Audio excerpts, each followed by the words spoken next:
Olá, tudo bem com vocês? Aqui é Michel Augusto, você está no canal Exposição Bíblica.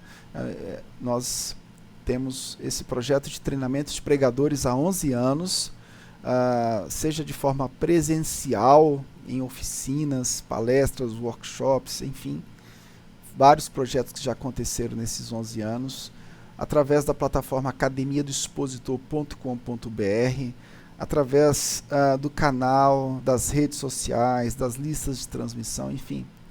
É uma série de ações para abençoar pregadores do Brasil inteiro e de outras partes do mundo, tá bom? Queria agradecer muito as suas orações por esse projeto. Eu quero falar hoje de algo que é muito importante. Quando a pregação parece mais um discurso de direitos humanos.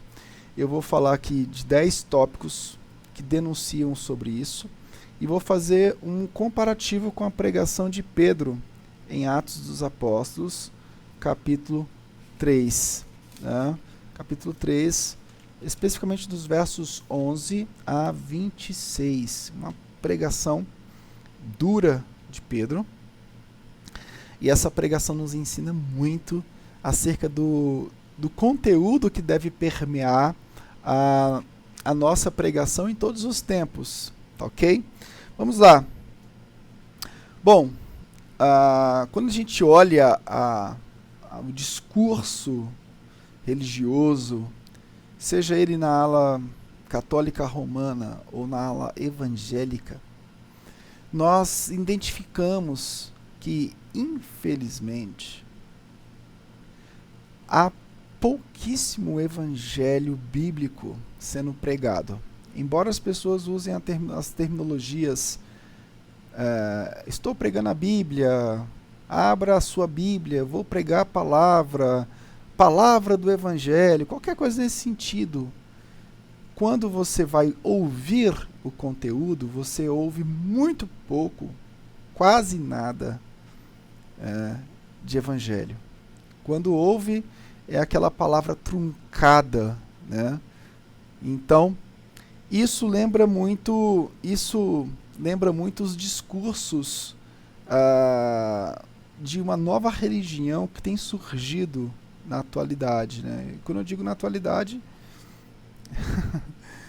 isso vem caminhando depois da queda, né? Desde depois da queda, né? Uma nova religião surge depois da queda de Adão, né? Que se torna concorrente com a verdade do Deus Trino, a verdade redentiva do Deus Trino. Bom, quando a pregação parece mais um discurso de direitos humanos, eu quero enumerar aqui alguns tópicos e fazer aqui, ao final, o que significa pregar o Evangelho de acordo com Atos capítulo 3, versículo 11 ao 26. Ok? Vamos lá. Primeiro tópico. A pregação parece mais um discurso de direitos humanos quando o pregador omite a cosmovisão cristã. E geralmente pregadores, eles não citam, muitos pregadores deixam de fazer as conexões com a queda humana. Eles deixam de fazer conexões no sentido de que a imagem divina no homem foi distorcida e manchada. Não há menções claras de que o homem se torna carecedor de uma graça especial, revelada na palavra escrita, encarnada, ou seja, Jesus Cristo, e pregada como condição para o chamamento à salvação. Então, a pregação, quando ela omite os fatos que envolvem a cosmovisão cristã, ela se parece mais um discurso de direitos humanos. Um discurso religioso, porque o discurso dos direitos humanos é um discurso religioso. Tá? Tem terminologias próprias, tem uma liturgia que envolve o chamar a consciência das pessoas a um estilo de vida E essa religião dos direitos humanos, ela tem sido globalizante. Ela tem chamado muitos ao redor do mundo através de órgãos como a ONU, né? E a gente pensa, é um cuidado que eles estão tendo, né, por causa da dignidade da pessoa humana. Mas, no frigir dos ovos, o pano de fundo, o contexto de tudo isso, nada mais é do que uma substituição do cristianismo bíblico como algo que forma a mentalidade de uma cultura, de uma sociedade, como sempre foi, né? O cristianismo é visto como algo, uma estrutura de poder que precisa ser freado, né? Então, essa estrutura religiosa dos direitos humanos é como se fosse uma forma neutra de unir os povos em torno de uma paz que não vai pender para uma opção religiosa tradicional em si. Tá? Então, quando a pregação omite a cosmovisão cristã, ela se torna esse movimento ecumênico de paz universal, mas sem ferir, sem tocar em aspectos fundamentais daquilo que aconteceu com o homem e daquilo que pode acontecer com o homem por toda a eternidade, que é a separação eterna de Deus. Segundo, a pregação parece mais um discurso de direitos humanos quando o pregador não se atenta para o fruto do pecado. É o tipo do pregador que não cita a ira divina, não cita a condenação eterna, né? E, consequentemente, ele deixa de tratar a justiça de Cristo como o único meio de se livrar, de sermos libertos da ira eterna de Deus, né? Então, o pregador ele comete esse erro, né? Terceiro lugar, a pregação parece mais um discurso de direitos humanos quando o pregador usa uma linguagem de paz universal, mas sem querer ofender o homem da sua herança pecaminosa em Adão e a sua condenação sem Cristo.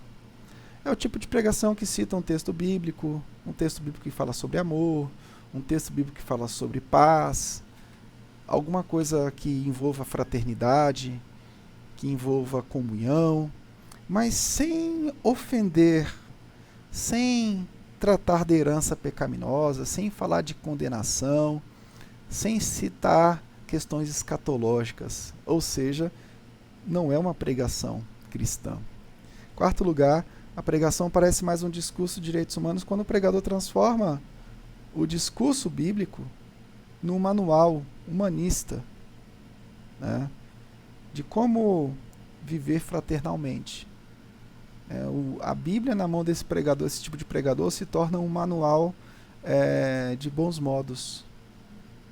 Se torna somente um manual fraterno, um manual de equidade religiosa. Quinto lugar, a pregação parece mais um discurso de direitos humanos quando o pregador usa a Bíblia desconectada da história maior. Bom, o pregador lê um texto, ele não conecta aquele texto à teologia bíblica do livro, ou seja, a teologia histórico-redentiva do livro, e muito menos a história da redenção que envolve os 66 livros. E aí ele pega aquele texto e distorce aquele texto completamente. E o texto ele é pregado de acordo com as narrativas menores, desconsiderando a grande história, a história maior, a história da redenção.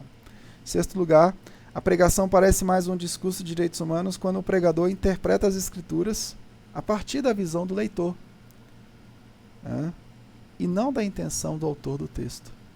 Então, quando você vai falar a partir da leitura das narrativas dos leitores, a sua pregação deixa de ser cristã. Ela se torna uma pregação humanista. Uma pregação que tem fortes ares de discurso de direitos humanos e não de pregação do Evangelho. Então, a pregação do Evangelho, gente, é distinta de tudo. Não pode ser comparada com nada. Em sétimo lugar, a pregação parece mais um discurso de direitos humanos quando o pregador usa o Evangelho como um discurso progressista e traz as pautas políticas uma pregação carregada de ideologizações. Uma pregação que está muito voltada para uma ênfase que luta contra as estruturas familiares, a estrutura bíblica como vista como uma estrutura de poder, de dominação. E interessante que esse tipo de pregação usa a própria escritura sagrada, né? Isso é terrível, isso é terrível. Oitavo lugar, a pregação parece mais um discurso de direitos humanos, quando o pregador usa o texto bíblico somente para formatar um diálogo interreligioso. As religiões vão citar muito as escrituras, mas não vão somente o evangelho bíblico vivido religiosamente, conectando toda a grande história da queda, da criação, da queda, da redenção, da consumação de todas as coisas. Uma pregação centrada no evangelho de Cristo, centrada, que trata da ira de Deus, que trata da graça de Cristo como único alívio para a ira de Deus. Uma pregação escatológica que fala da esperança dos novos céus e da nova terra. É totalmente diferente desse tipo de pregação humanista que vai citar a paz mundial aqui e agora como a única solução. É claro que a gente tem que ter tolerância no espaço público, é claro que a gente precisa respeitar, é claro que as pessoas precisam ser tratadas com dignidade, e a gente entende exatamente isso, que todos são criados à imagem e semelhança do Senhor, embora essa imagem tenha sido perdida, tenha sido manchada no Éden, né, e careça realmente da justiça de Cristo para ser restaurada a imagem de Deus, a gente entende que a gente precisa tratar essas pessoas conforme até Gênesis 9 nos descreve, né? Gênesis 9 trata ali da questão da dignidade da pessoa humana, baseada na doutrina da Imago Dei. Agora, nós não podemos transformar a pregação do Evangelho nesse discurso horizontal somente. A pregação do Evangelho tem um discurso horizontal? Tem, mas é a partir da redenção. Tudo que acontece através da pregação do Evangelho é em decorrência do que Cristo fez por nós, que nos leva a amar a Deus e amar o próximo. A redenção é o eixo de todas as coisas. Nono lugar, a pregação parece mais um discurso de direitos humanos quando o pregador usa o espaço público em nome da fé, mas não traz distinções claras da fé cristã. É o típico do cara que ganha para uma eleição para deputado federal, vai falar na Câmara dos Deputados em nome da fé, com o título até às vezes de pastor, mas ele usa a Bíblia somente como um instrumento de conexão humanista, sem força redentiva, né? E aí o público não consegue distinguir claramente aquilo que é a fé cristã. 10º lugar, a pregação parece mais um discurso de direitos humanos quando o pregador, embora fale de um tipo de graça, ele não conecta a justiça de Cristo aos frutos da santificação. É o tipo de pregação antinomista, né? Que às vezes até cita um pouco de graça, mas não conecta a justiça de Cristo aos efeitos dessa justiça de Cristo nos regenerados, que é uma vida de santificação. Então, cabe tudo a pessoa, em nome da graça, conforme Dietrich Bonhoeffer, né, na época do nazismo, né, ele vai dizer que isso é um tipo de graça barata, uma vida que cabe tudo em nome da graça. Não é bem assim, mas não é mesmo. Efésios 1:4 diz que nós fomos eleitos para a santificação. Então, a pregação de Pedro não tem nada a ver com esse tipo de pregação. A pregação de Pedro, no capítulo 3, versículo 11 ao versículo 26. Eu vou citar alguns tópicos dessa pregação. O contexto é uma situação de cura, né? O capítulo 3, do verso 1 ao 10. Um aleijado foi curado, e isso gerou um certo espanto, né? E Pedro, ele, diante dessa evidência da autoridade do nosso Senhor, a cura pela cura não é o alvo do Novo Testamento. Ela funcionava como evidência da autoridade divina, que já foi provada, né? O poder de Jesus Cristo causou esse maravilhamento que Pedro precisou expor exatamente em sua mensagem do capítulo 3, do 11 ao 26, o cerne daquilo que a vinda de Cristo representava, né? Esse maravilhamento poderia gerar um tipo de louvor, de glória para Pedro, e na sua pregação, Pedro, ele lança tudo para o Senhor, né? Ele se recusa no versículo 13, a gente vê aqui Pedro dizendo: olha, o Deus de Abraão, de Isaque e de Jacó, o Deus dos nossos antepassados, glorificou o seu servo Jesus, a quem vós entregastes para ser morto, e diante de Pilatos o rejeitastes, quando este havia decidido soltá-lo. Então Pedro, ele tem uma pregação aqui centrada no Evangelho de Cristo Jesus.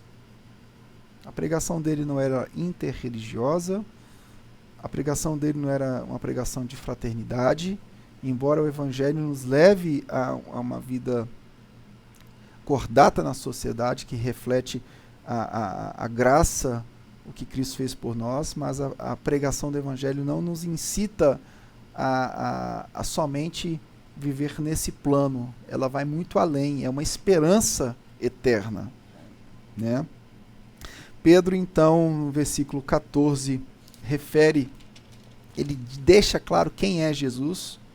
Diante desse maravilhamento da cura do aleijado, ele vai dizer: olha, vocês negaram publicamente o santo e justo e pedistes que um assassino fosse libertado.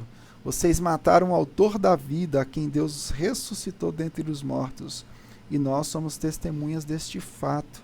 Ou seja, Pedro, quando vai falar de Jesus, Pedro vai falar de Jesus distintivamente. Ele não trata Jesus como mais um profeta, como alguém que vai fazer as conexões para a paz mundial, para a fraternidade, alguém que está ali só para mediar um acordo humano. Não, ele está falando aqui de um santo e justo, ou seja, de um único que poderia nos substituir para sermos aceitáveis a Deus.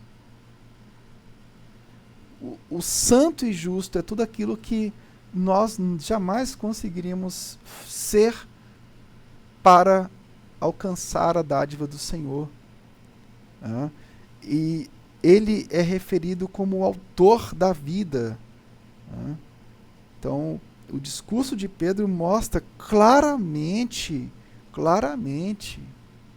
quem era Jesus. Quem era Jesus não era simplesmente um homem que traria uma paz mundial e faria com que as pessoas vivessem harmonicamente. Não é disso que a Bíblia trata. A Bíblia trata de uma paz eterna. A gente não sabe se daqui dos próximos anos vai ter essa paz que a ONU diz que vai ter, né? O progressismo está pregando esse tipo de amor e de paz aí, mas é totalmente desconectado do Evangelho.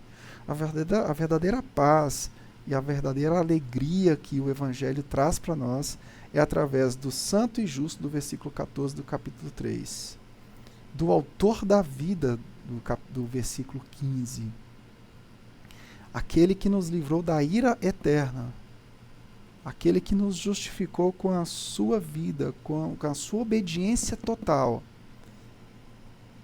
Ele é o motivo da pregação. Ele é o norte da pregação de Pedro.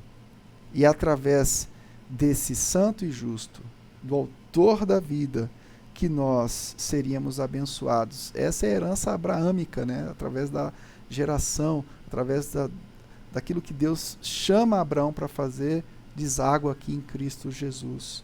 E é através desse santo, justo, o autor da vida, que nós temos o refrigério das nossas almas. Versículo 20, de modo que da presença do Senhor venham tempos de refrigério, e ele envia o Cristo que já vos foi previamente designado, Jesus Cristo de Nazaré.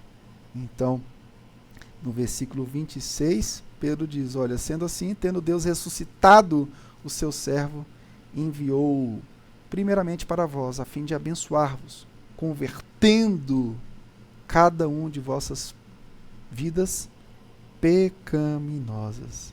Então Pedro tem uma pregação que direciona para o arrependimento, mostrando que a nossa herança em Adão somente poderia ser vencida através do santo e justo, o que obedeceu completamente, o autor da vida, aquele que estava com Deus no ato criacional. Então você vê que a pregação de Pedro, ela não deixa rabicho. A pregação de Pedro, ela vai citar realmente a necessidade que temos de arrependimento. Por quê? Porque todos nós nascemos debaixo do pecado de Adão. Não há um justo sequer, né? Então, você precisa parar um pouco e identificar que tipo de pregação você está fazendo. Sua pregação está parecendo mais essa pregação de um discurso de direitos humanos, desse humanismo sem o evangelho, né? Ou a sua pregação é distintivamente cristocêntrica, centrada em toda a obra redentora do nosso Deus. Pare e pense, tome cuidado para você não confundir as coisas, tá? Uma coisa é a pregação do Evangelho de Cristo, outra coisa são os discursos humanistas, que na minha opinião são novas formas religiosas de conectar o homem a um tipo de paz que é totalmente distinta da paz que o Senhor trouxe para nós. A paz que o Senhor trouxe para nós é eterna, tem um governo eterno chamado Senhor Jesus Cristo. Não é essa paz fajuta que o mundo prega, não, tá bom? Deus te abençoe, no nome de Jesus. Dê um like no vídeo, acesse academiadoexpositor.com.br. Um abraço para você, fique com Deus, tchau, tchau.